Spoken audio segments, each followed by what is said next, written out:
Hola, muy buenos días, bienvenidos a nuestra sesión número 4. Este lleva por nombre lo que es visible y es un tema completamente nuevo.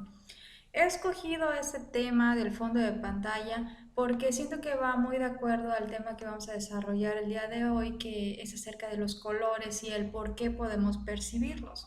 Y se me hizo muy adecuado. Iniciamos hablando acerca de la luz y de los colores. Esto lo pueden ubicar en su libro en la página 259. A partir de ahí vamos a comenzar a explicar. Y vamos a comenzar diciendo que todo lo que es la luz y los colores los percibimos día con día. Sin embargo, son muy pocas las ocasiones en las que nosotros nos detenemos a pensar acerca de la naturaleza y del origen de estos. Vamos a definir de primera mano qué es el color. El color es un atributo y este atributo lo podemos percibir gracias a la luz. Es decir, cuando hay luz podemos percibir los colores. En ausencia de luz no tenemos colores. De igual manera, como ya comentamos que la luz es muy importante para poder percibir los colores, vamos a definir a la luz como un conjunto de ondas. Y estas ondas van a ser electromagnéticas.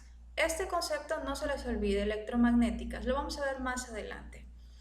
Bueno, la luz que nosotros percibimos pues viene del sol y viaja a una rapidez de 300.000 kilómetros sobre segundo. Es decir, por cada segundo recorre 300.000 kilómetros, lo cual es una cantidad extremadamente grande. Los rayos que nosotros percibimos tardan en llegar a la Tierra un aproximado de 8 minutos con 19 segundos, que es un tiempo muy corto si nosotros ponemos como referencia la distancia que hay de la Tierra al Sol. De igual manera, en cuanto a luz, vamos a encontrar diferentes formas de ondas y cada una de estas formas nos va a dar diferentes fenómenos. Dentro de uno de estos fenómenos pues está la luz visible, que es la que nosotros podemos apreciar. Ahora vamos a hablar acerca de las ondas. Las ondas, que pues ya sabemos que pues esto constituye a la luz, estas se van a encargar de transmitir muchos fenómenos naturales. Dentro de uno de esos pues está la luz, como ya comenté, pero también podemos encontrar fenómenos como el sonido y las ondas de radio. Aquí les puse esta imagen que me pareció muy adecuada porque nos muestra cómo son las ondas, por ejemplo, las que son de frecuencias muy altas, es decir, que están muy abiertas. Ahorita vamos a ver cómo se llaman estos nombres. Eso me va a permitir frecuencias para las LAVs, las ondas de radio, las de microondas. Pero mientras van estando más juntitas, como vemos acá, por ejemplo, podemos ver que estas pertenecen ya a la luz visible, a lo que nosotros podemos apreciar. Y si son aún más pequeña, más pequeña, más pequeña, más pequeña, pues son las que refieren a la luz ultravioleta, a los rayos X o a los rayos gamma, que estos pues no podemos verlos visualmente, pero sí tienen aplicaciones en la actualidad en la ciencia. Vamos a seguir hablando acerca de las ondas, ya que pues, como ya vimos, aquí está el centro del asunto de la luz, de por qué podemos ver algunas cosas y otras no. Si ven en este cuadrito, se los puse porque aquí les muestra, por ejemplo, que antes de 400, de hecho, la medida creo exacta es de 370 nanómetros. De 370 nanómetros para abajo, es decir, 360, 340, 200, por ahí, vamos a tener la luz que se le conoce como ultravioleta. Esta es muy importante porque se utiliza para purificar el agua contra bacterias, virus y también contra microorganismos, microbios. Y del otro lado, por aquí donde están después de los 700, que exactamente debe ser como los 770 nanómetros, aquí vamos a tener la longitud de onda o las ondas que van a permitir la luz infrarroja. Y esta también se utiliza actualmente, principalmente en la terapia para lesiones musculares y también se le ha dado uso para eliminar arrugas. Lo que tenemos en medio de la luz ultravioleta, que sería como 380, 400 a 700 y pico, toda esta parte es lo que nosotros podemos ver a simple vista. Es el espectro visible, así se le conoce, espectro visible, que son los colores que nosotros podemos apreciar. De hecho, aquí se los puse, se los marqué de otro color para que ustedes tengan en cuenta que esta parte de aquí en medio sería el espectro visible, que como aquí abajo dice, pues es lo que es visible para el ojo humano. Ya que hablamos acerca de las ondas, me gustaría mencionarles que hay dos tipos de ondas principales. Una son las transversales. Estas las vamos a definir como las partículas que vibran o son las vibraciones que se dan de manera perpendicular, así como lo pueden apreciar acá, perpendicular a la propagación de la onda. ¿Sale? Estas son las transversales y estas se caracterizan por que son electromagnéticas. Si se acuerdan esa palabrita les dije no se les olvide porque ahora les vamos a explicar y ya llegamos a esta parte. Se dice que esas ondas son electromagnéticas porque no necesitan un medio material para propagarse. Es por ello que pueden llegar desde el Sol hasta el planeta Tierra sin ningún problema, porque no necesitan un medio. Caso contrario pasa con las ondas longitudinales. Las ondas longitudinales sí van a necesitar un medio.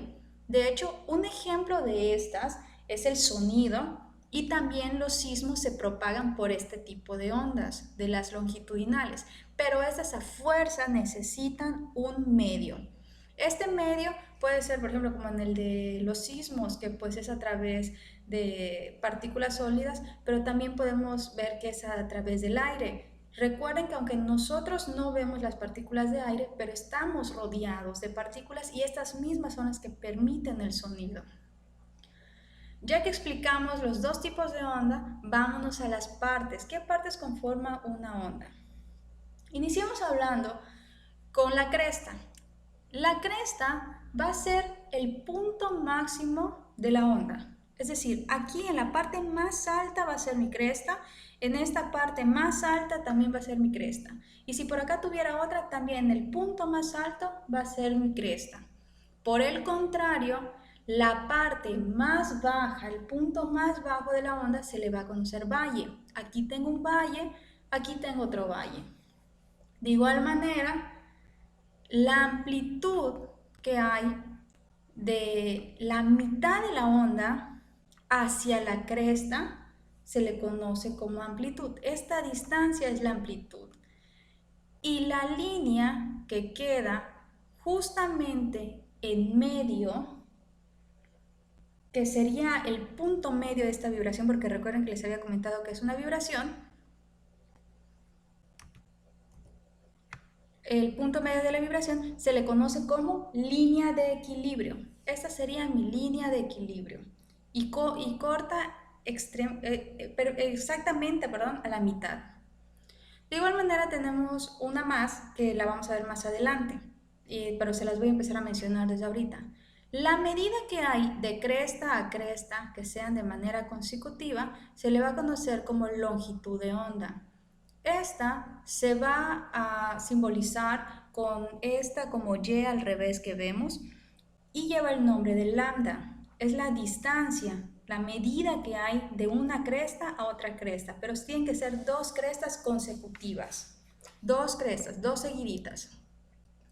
Muy bien, ya que tenemos las partes, ahora vamos a explicar por qué podemos ver algunas y otras no. Es decir, si se dan cuenta, ya habíamos platicado de que hay algunas que no podemos apreciar, pero se usan de manera industrial, pero hay otras que sí podemos ver, que es el espectro visible.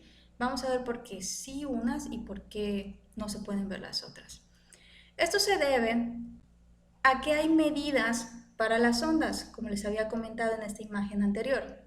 Vamos a tener dos de estas medidas que son muy importantes para poder percibirlas. Una es la frecuencia y la otra es la longitud de onda.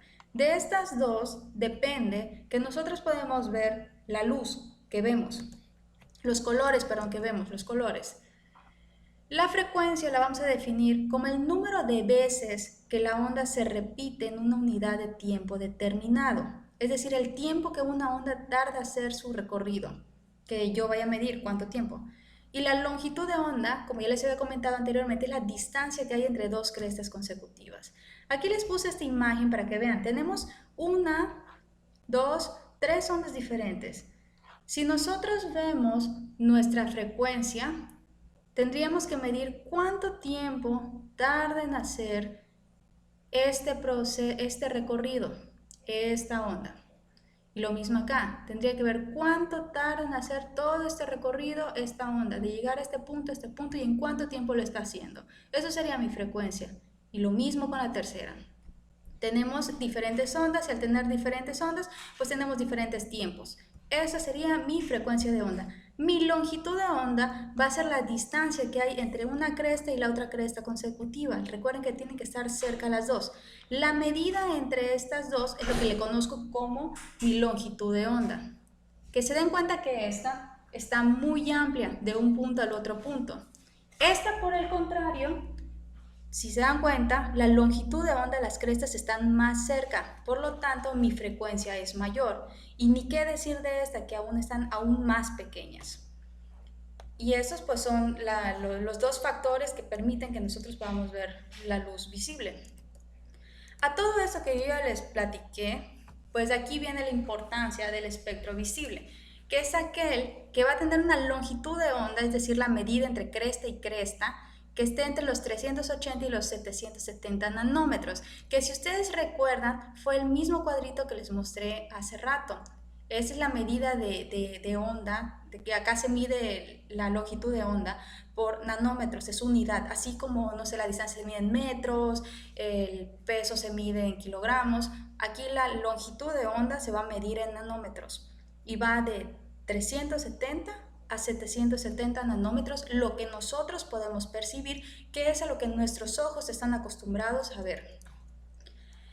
Con este ya último concepto, pues ya terminamos la parte de lo que es visible. Espero que les haya gustado el tema. A mí en lo personal este tema me gusta mucho. Siento que nos ayuda a entender un poco más el medio físico en el que vivimos.